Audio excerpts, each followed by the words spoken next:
একটা কন্ট্রাক্টরই চাইলে কাজের কোয়ালিটি খারাপ করতে পারে এবং কি চাইলে ভালো করতে পারে। তো আপনারা যারা ঠিকাদার আছেন অবশ্যই বাড়ির কাজ নেওয়ার আগে কাজের রেট নেবেন ভালো। আপনারা চেষ্টা থাকবে আপনাদের যে কাজটা সঠিক কোয়ালিটিতে ভালো করার জন্য।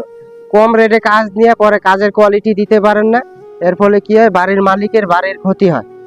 তো এইসব বিষয়গুলো অবশ্যই আপনারা যারা বাড়িওয়ালারা আছেন লক্ষ্য করবেন। বাড়ির কাজ করানোর সময় 2 টাকা রেটে লাগলে কাজের রেট বেশি দিবেন, কিন্তু আপনাদের কাজের কোয়ালিটি হইতে হবে ফুল। কাজের কোয়ালিটি খারাপ হলে কি হয় বাড়ি দুর্বল হয়। আপনার দেখা গেছে একজন কন্ট্রাক্টর আপনি কাজ দিচ্ছেন কিন্তু কাজের কোয়ালিটি ভালো হচ্ছে না আপনাদের বাড়িতে।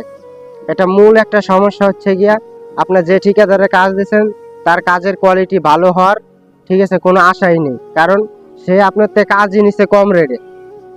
তো সে আপনাকে কাজ কিভাবে কোয়ালিটি ফুললি কাজ দিবে। অনেক ঠিকাদাররা আছেন কম রেটে কাজ নিয়ে কাজের কোয়ালিটি ঠিক আছে নিয়ন্ত্রণে রাখে না, কাজের কোয়ালিটি হারিয়ে ফেলে। তো এইসব বিষয়গুলো দেখা গেছে অনেকের বাড়িতে হয়ে আছে, কাজের কোয়ালিটি থাকে না ঠিক আছে, যেরকম মন চায় সেরকম কাজ করে।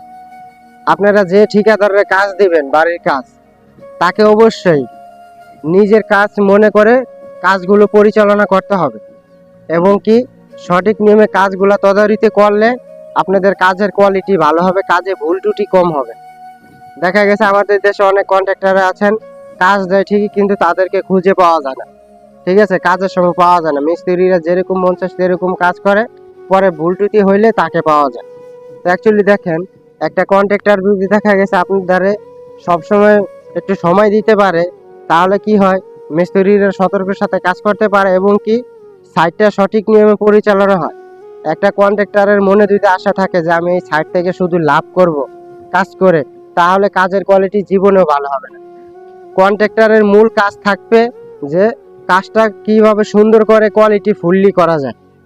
আপনার দেখা গেছে একটা বোর্ডে সিট মারা লাগবে, পিন মারা লাগবে, ঠিক আছে, কিছু কিছু খরচা বাঁচানোর জন্য এইসব অনেক কন্ট্রাক্টররাই কিনে না, ঠিক আছে, টুকিটাকি মালে ফাঁকি মারে অনেক কন্ট্রাক্টররা। এতে কি হয় যখন আপনাদের কাজটা হয় ঢালাই টুলার পরে দেখা গেছে ঢালাই খারাপ বাইরে, বেঁকা বাইরে, টেরা বাইরে। তো অ্যাকচুয়ালি দেখেন একটা কন্ট্রাক্টরই হচ্ছে গিয়ে বিল্ডিং এর মেন। কিসের জন্য একটা কন্ট্রাক্টরই চাইলে কাজের কোয়ালিটি খারাপ করতে পারে এবং কি চাইলে ভালো করতে পারে।